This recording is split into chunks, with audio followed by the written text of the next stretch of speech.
we're at, there's a guy running up on the ridge. Okay, so why are they stopped? Fox 1, this is Fox 2. Are you talking 12 o'clock? Direction of the vehicle?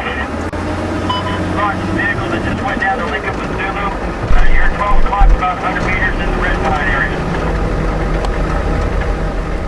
After I was given my lesson in how to drive a vehicle once a sniper had shot the driver, the mission that we went out on, it was going after high-value targets over a night raid, and it ended up going into becoming a very long night into day. It turned into a very long next day.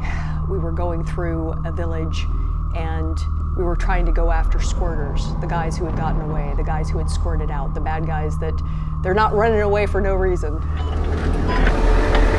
Last calling station, this is Truck Bravo, say again, over.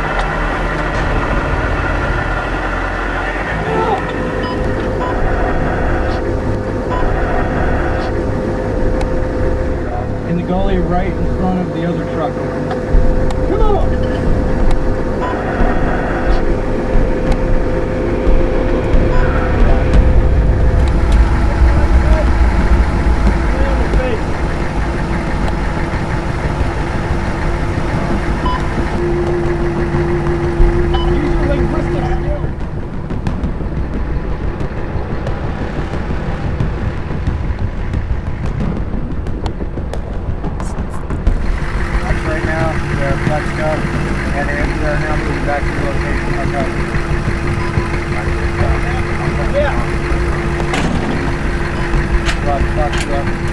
Here I had somebody, a potential bad guy who was detained and sensory deprived sitting next to me. And while we were driving back, we were going through what even to me in bright daylight and as a civilian looked like, well, this is a great ambush point. And luckily we had overhead, we had ISR. And they picked out right in front in what I thought was an ambush point.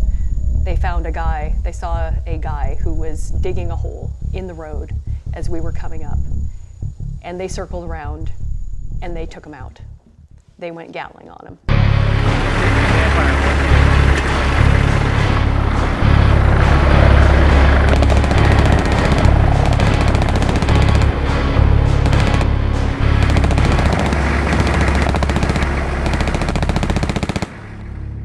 The Green Berets stopped so that they could let the Iraqis that they were advising take care of this insurgent that was in pieces. And they looked at me and it was, are you gonna go do your job?